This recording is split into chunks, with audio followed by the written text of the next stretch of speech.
वक्रतुण्ड महाकाय सूर्यकोटि समप्रभ निर्विघ्नं कुरु मे देव सर्व। जब रात होती है तो हम एक दिया जला लेते हैं और उसकी रोशनी में खुद को महफूज समझते हैं, मगर उस रोशनी के परे जो अंधेरा है वो अपने अंदर बहुत सारी कहानियां समेटे हुए है और इन्हीं कहानियों को आप तक लेकर आता है रात के अंधेरे में।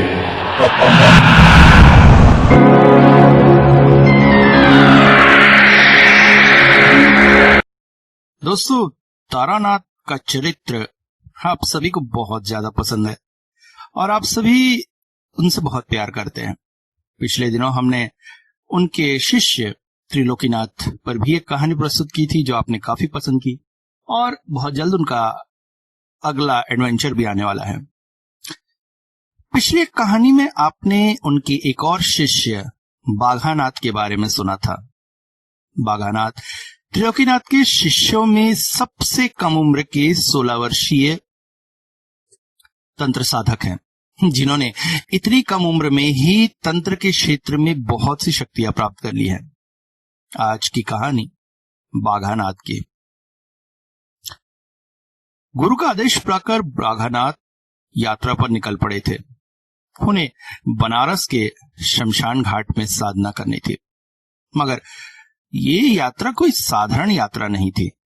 बाघानाथ को ये संपूर्ण यात्रा पैदल ही तय करनी थी।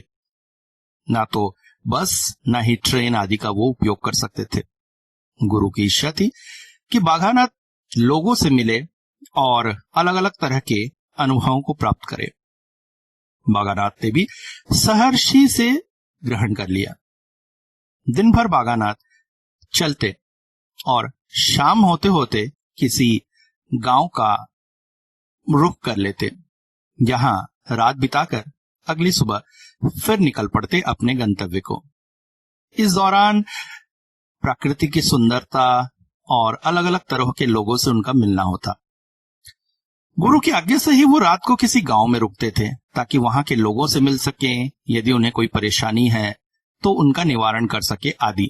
अन्यथा बाघानाथ जैसे तांत्रिक को एकांत में रुकने में भी कोई डर नहीं, क्योंकि इस छोटी सी उम्र में ही उन्होंने इतनी सारी साधनाएं कर ली थी कि भूत प्रेत आदि से उन्हें कभी डर नहीं लगता था।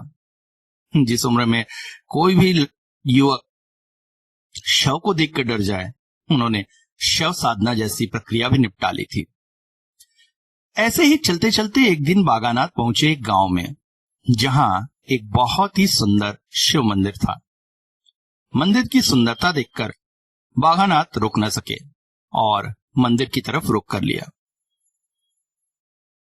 जैसे ही मंदिर में पहुंचे तो एक यात्री को देखकर मंदिर का पुजारी बाहर निकल आया। पधारिए पधारिए महाराज, पधारिए।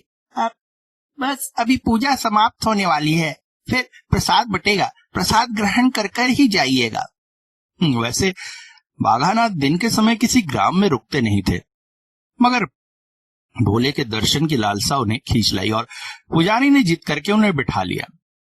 उस दिन कोई खास पूजा हो रही थी। पूजा होते होते करीब दोपहर के 12 बज गए। उसके बाद भव्य प्रसाद का आयोजन था। पेट भर प्रसाद खाने के बाद बाघानाथ ने सोचा कि थोड़ी देर मंदिर प्रांगण में ही विश्राम कर ले, उसके बाद आगे को गमन करेंगे। अभी वो मंदिर में विश्राम ही कर रहे थे कि पंडित उनके पास आकर बोले, महाराज, मंदिर बंद करके मैं घर जाने वाला हूँ। आपसे एक छोटा निवेदन था, मेरे साथ मेरे घर में 2 दिन का आतिथ्य ग्रहण करें। बाघानाथ बोल पड़े, असली में मैं बनारस की यात्रा पे हूँ और दिन के समय मैं किसी ग्राम में नहीं रुकता। रात में अगर यहाँ आया होता तो जरूर रुक जाता। महाराज, आपको देखकर ही लगा आप कोई सिद्ध पुरुष हैं। इस गरीब की प्रार्थना स्वीकार ले महाराज, 2 दिन मेरे घर रुक जाए महाराज। मगर मेरे गुरु का आदेश नहीं है, मैं ऐसे नहीं रुक सकता। अचानक ही वो पुजारी बाघानाथ के पैरों पर लौट गया। महाराज, इस गरीब की रक्षा करें महाराज, बहुत मुसीबत में हूँ महाराज। अरे अरे, क्या कर रहे हैं आप आयु में मुझसे बड़े हैं। हाँ हाँ, आप मेरे पैर न छुए। अच्छा बैठिए, बताइए समस्या क्या है। अब तक बागानाथ समझ चुके थे कि कोई ऐसी समस्या है जिसे बताने में पंडित संकोच कर रहा है। महाराज, मैं थोड़ा सा ज्योतिष विद्या आदि जानता हूँ और मंदिर का पुजारी हूँ। इन्हीं सबसे जो धनार्जन होता है उससे घर अच्छे से चल जा रहा है।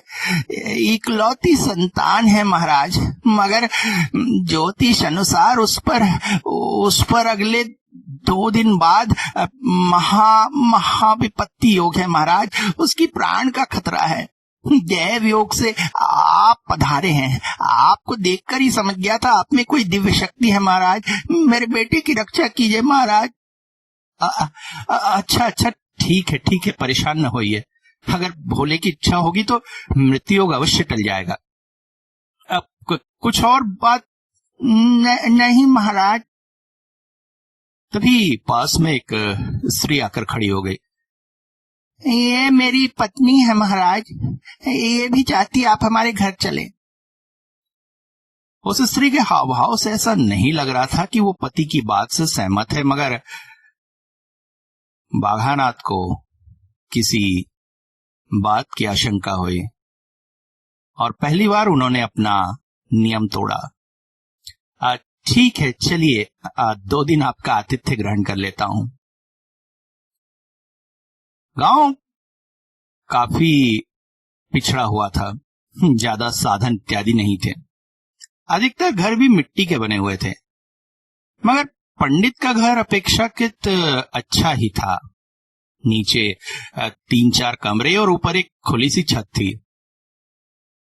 ठंड का मौसम था, सो बाघानाथ के ठहरने के लिए छत पर ही व्यवस्था कर दी गई।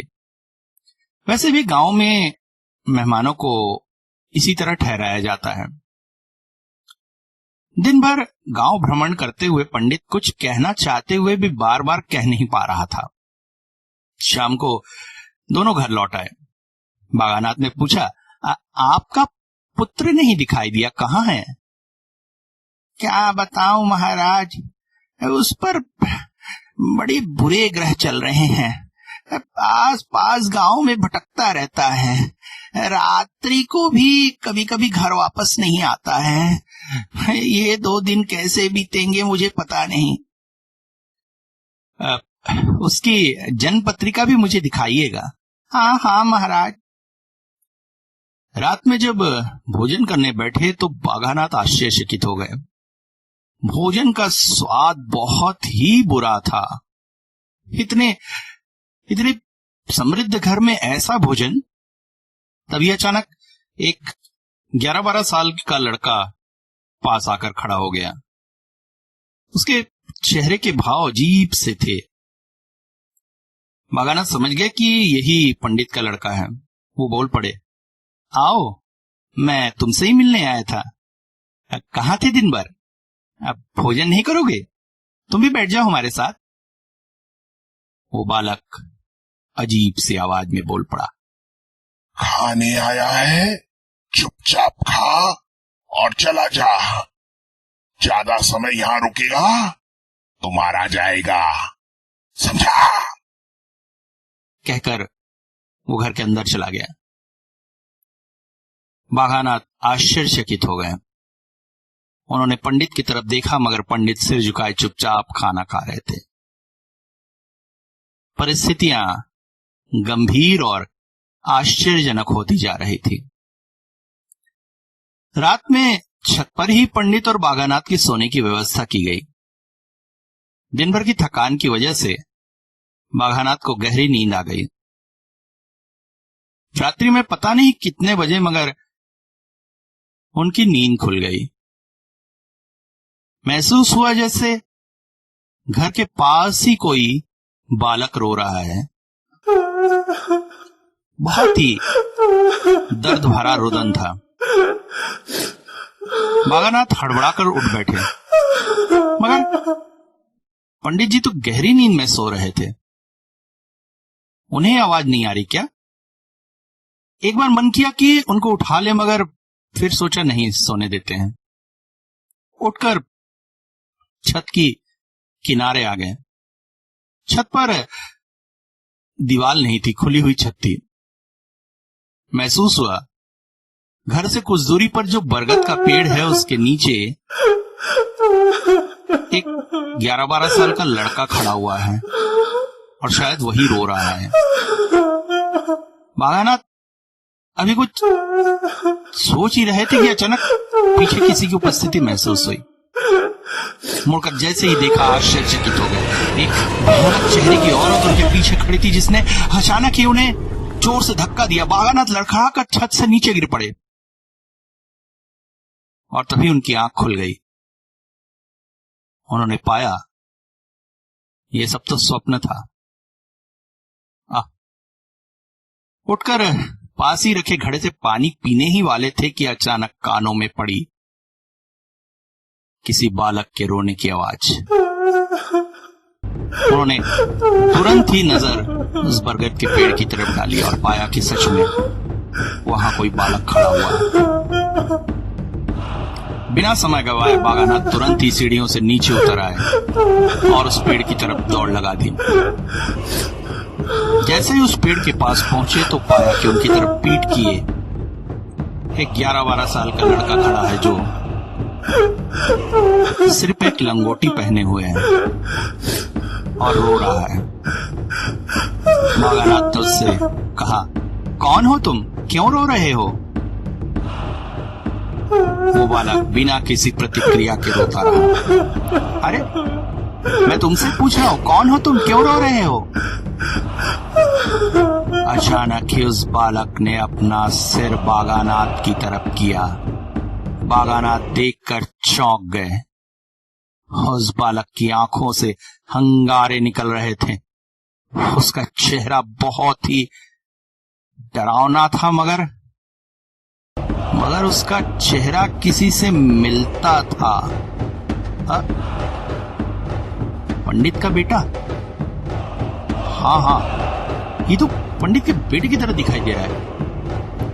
अचानक ही उस बालक ने अपने हाथों को बागानाथ की तरफ बढ़ा दिया और उस पर रखा हुआ था एक इंसानी खोपड़ी। मुझे दे रहे हो?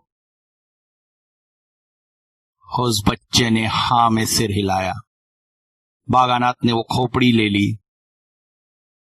अचानक ही वो बच्चा वहां से गायब हो गया। अब कहीं ये इस बात का संकेत तो नहीं कि पुजारी के बेटे पर बहुत ज्यादा मुसीबत आने वाली है? तभी अचानक बागानाथ के कंधे पर किसी का स्पर्श महसूस हुआ। पीछे देखा तो पुजारी खड़े थे। यहां क्या कर रहे हैं महाराज? अरे समय बहुत बुरा है, ऐसे अकेले गांव में मत निकलिए। बागानाथ ने तुरंत ही वो खोपड़ी अपने कपड़ों में छुपा ली और पंडित के साथ वापस लौट के सो गए। खोपड़ी उन्होंने अपनी झोली में डाल ली।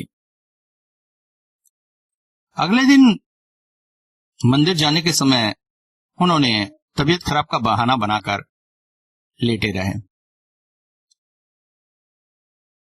पंडित के चले जाने के कुछ समय बाद चुपचाप वो गांव की नदी में हाथ मुंह धोने चले गए और वहां से अपनी झोली से निकाली वो खोपड़ी। खोपड़ी को गौर से निरीक्षण करने पर उन्होंने पाया उस पर एक मंत्र लिखा हुआ था और इस मंत्र से बाघानाथ अच्छी तरह परिचित थे। ये तो पेताल का मंत्र है। ओह, मतलब यहां कोई पेताल साधना कर रहा है। आखिर ये सब है क्या? दोपहर में जब पंडित घर आए तो उनका चेहरा उतरा हुआ था। बातों ही बातों में बोल पड़े, महाराज एक दिन और बचा है, मेरे पुत्र का क्या होगा? मगर उस पर ऐसी विपत्ति क्या है वो तो मुझे बताइए।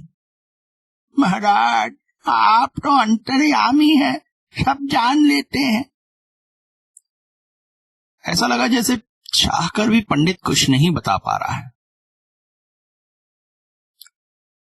शाम को जब पंडित मंदिर की ओर गया तब बागानाथ ने निरीक्षण किया कि पंडित जब मंदिर जाता है तो उसकी पत्नी भी उसके साथ अवश्य जाती है, मगर इसमें कोई अजीब बात नहीं थी। मगर अजीब बात थी भी। पंडित तो काम से जाता है, मगर उसकी पत्नी का लगातार उसके साथ जाना कुछ अजीब सा लग रहा है।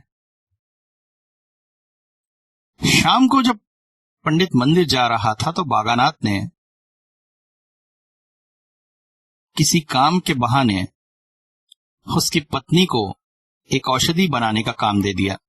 कहा उसकी तबीयत ठीक करने के लिए वो औषधि अत्यावश्यक है, और चुपचाप घर से निकलकर मंदिर पहुंच गया। पंडित मंदिर बंद ही कर रहा था कि पीछे से जा बोला, मुझे आप स्पष्ट बात बताएंगे क्या है, क्योंकि मुझे ऐसा लगता है कि बहुत सारी चीजें हैं जो एक दूसरे से जुड़ी हुई हैं। आपकी पत्नी हमेशा आपके पीछे रहती है, एकांत में आपसे बात करने का मौका ही नहीं मिल पा रहा है, ऐसा क्यों? पंडित ने घबराते हुए आसपास देखा। घबराइए नहीं, आपकी पत्नी इस वक्त घर ही में है। आज वो यहां आने से चूक गई है। महाराज, मुझे मुझे मुझे बचाइए महाराज, मैं आपसे बहुत कुछ कहना चाहकर भी नहीं कह पा रहा था। पहले ये बताइए, आपका एक ही बेटा है या जुड़वा बेटे थे? पंडित चौंक पड़ा। आपको कैसे पता महाराज? मुझे सारी कहानी खुलकर बताइए। बताता हूँ महाराज, बताता हूँ। मेरे दो बेटे थे, आदिनाथ और नरेंद्र नाथ। आप जिसे देख रहे हैं वो नरेंद्र नाथ है। आदिनाथ की मृत्यु हो गई। मेरी पत्नी ये दूसरी पत्नी है। पहली पत्नी का देहांत हो गया तो एक दिन मंदिर से लौटते हुए मुझे उधर जंगल वाले इलाके में किसी के रोने की आवाज आई। देखा तो एक स्त्री वहां रो रही थी। पता चला अनाथ लड़की है। उसे कोई बहला फुसला कर अपने साथ ले जा रहा था। दया आ गई, उसे कुछ दिनों के लिए घर में पनाह दिया। फिर धीरे धीरे मेरे घर का सारा काम वो देखने लगी तो बच्चों से भी काफी घुल मिल गई। मन ने कहा बच्चों को माँ मिल गई है। वैसे भी मंदिर और घर संभालना मेरे बस में न था। धीरे से उसने भी मेरा विवाह प्रस्ताव मान लिया और बच्चों ने भी। बच्चों को माँ मिल गई, मुझे एक अच्छी पत्नी मिल गई। सब कुछ ठीक ही चल रहा था कि अचानक एक रात मैंने देखा कुछ अजीबोगरीब मंत्रों की आवाज आ रही है। उठा तो पाया कि मेरा एक बेटा जमीन पर लेटा है और उसके पास ही वो औरत अजीब अजीब सामान सजाकर मंत्र पाठ कर रही है। बाद में पूछने पर जो पता चला वो मैं क्या बताऊं महाराज। असल में वो एक भैरवी है जो बेताल साधना कर रही है। उसके लिए उसे दो जुड़वा लड़कों की आवश्यकता थी, इसलिए उसने ये सारा चक्रांत किया। उसने मेरे एक बेटे को भी मार डाला है। अब दूसरे बेटे की बारी है। कल अमावस्या की रात है। कल ही की रात वो सब कुछ करेगी महाराज। इसीलिए मैं कह रहा था मेरे बेटे को बचा लीजिए। बागानाथ ने कहा, मुझे कुछ बातें तो समझ में आ ही गई थी और ये बेताल साधना वाली बात भी मैं जान चुका था। इसीलिए मैं आज ये सारी व्यवस्था किया। घबराइए नहीं, उस भैरवी का नाश कल ही होगा और करेगा आपका बड़ा बेटा। बस आज की रात मुझे एक साधना करने दीजिए। कहकर दोनों घर लौट आए। उस रात बाघानाथ चुपचाप गांव के शमशान में चले गए। अगली सुबह शमशान की राख लेकर लौटे। पाया घर में ना तो पंडित की स्त्री है और न ही उसका लड़का। बागानाथ ने कहा, कुछ गांव वालों को लेकर आप शमशान की तरफ पहुंचिए। बागानाथ चुपचाप दबे पांव शमशान की ओर जाने लगे। शमशान से कुछ ही दूरी पर एक धुनी जलती हुई पाई और पाया कि पंडित की स्त्री बैठे बैठे तेज मंत्रों का जाप कर रही है। पास ही में पंडित का दूसरा लड़का बेहोश सा पड़ा हुआ है। बागानाथ जाकर वहां खड़े हो गए। दुष्ट भैरवी, भैरव साधना मनुष्य समाज के भले के लिए होता है, मगर तू एक निरीह बालक को मारने के बाद अब इस दूसरे बालक की भी बलि देना चाहती है। भगवान ने तेरा विनाश करने के लिए मुझे भेजा है। अचानक वो भैरवी उठ खड़े हुई। तू मेरा क्या बिगाड़ेगा? पिताल साधना में मुझे सफल होने से कोई नहीं रोक सकता। तुझे अपनी शक्ति का बहुत ज्यादा घमंड हो गया है। कहते हुए बाघानाथ ने शमशान से लाई हुई उस राख को उसकी ओर फेंक दिया। वो चीख पड़ी और तभी आसपास के गांव वाले इकट्ठे हो गए। सब आपस में लाठी डंडा लेकर आए हुए थे, मगर अचानक ही सबको ऐसा लगा जैसे सब जड़ हो गए हैं। उस भैरवी ने अपनी शक्ति से सारे गांव वालों के हाथ पैर बांध दिए थे, मगर बाघानाथ का वो कुछ भी न बिगाड़ सकी। बाघानाथ की फेंकी हुई राख उसके शरीर में अग्नि सी जलने लगी थी और तभी सबकी आंखों के सामने जो हुआ उसे देखकर सब आश्चर्यचकित हो गए। सबने देखा पंडित की बड़ी बेटी की आकृति वहां उपस्थित थी। उसके शरीर से ज्वाला निकल रही थी, उसकी आंखें जल रही थी और उसने तेज हाथों से भैरवी का गला दबा दिया। एक अजीब सी चीख उसके गले से निकली और अगले ही पल भैरवी का पूरा शरीर धू धू करके आग में जलने लगा और कुछ ही देर में राख में बदल गया और इसके साथ ही वो बालक भी गायब हो गया। कुछ ही देर में पंडित का बेटा उठ बैठा। बाबा, मैं कहाँ हूँ? बाघानाथ समझ गए मुसीबत टल चुकी है। पंडित उनके पैरों पे गिर गया। महाराज आपने मेरा परिवार बचा लिया महाराज। मैंने आपसे कहा ना, आप उम्र में मुझसे बड़े हैं, आप मेरा पैर मत छूइए। इसके बाद गांव वालों से खुशी खुशी विदा लेकर बाघानाथ बनारस के आगे की यात्रा को चल पड़े।